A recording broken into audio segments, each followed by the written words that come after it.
अस्सलामुअलैकुम। बोल न्यूज़ में खुशामदीद। मैं हूँ गौहर इशरत। अहम खबर है, मुल्क में इंटरनेट की सुस्त रफ्तार बड़ा मसला करार। कौमी असम्बली की कायम कमेटी सकाफती विरसे के इजलास में भी सवालात उठने लगे। इंटरनेट इतना सुस्त है, नौजवान क्या सीखेंगे? अरकान का सवाल, नौजवान नस्ल इंटरनेट से जुड़ी है, इन्हें क्या पढ़ाएंगे? कमेटी अरकान ने कहा, इंटरनेट की सुस्त रफ्तारी बहुत बड़ा मसला बन चुका है।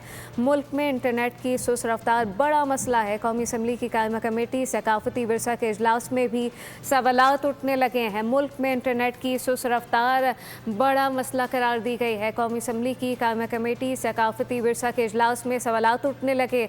तफसीलात क्या हैं, अली शेर से जानते हैं। जी अली। जी बिल्कुल, कौमी असम्बली की कायमा कमेटी बराए कौमी विरसा जो है उसका इजलास हुआ है और उसमें जो सईदा इफ्तिखार नौशीन इफ्तिखार उनकी सरबराही में इजलास था, तो उसमें ब्रीफिंग हो रही थी इस बात पे कि नौजवान नस्ल को इंटरनेट के जरिए जदीद टेक्नोलॉजी से कैसे जोड़ा जाए। तो वहाँ पे अरकान ने सवालात उठाए, खासतौर पे इस पे सायरा अफजल तारड़ ने और इसी तरह से नईमा किश्वर ने।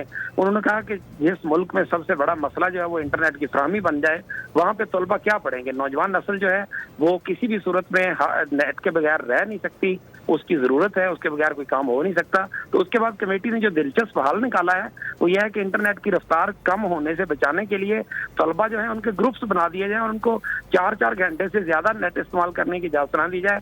4 घंटे एक ग्रुप इस्तेमाल करे, फिर 4 घंटे दूसरा करे। इस तरह ज़्यादा जो है वो तलबा मुस्तफीद भी हो सकेंगे और इंटरनेट जो है वो स्लो भी नहीं होगा। जी अली शेर अपडेट कर रहे थे, आपका शुक्रिया।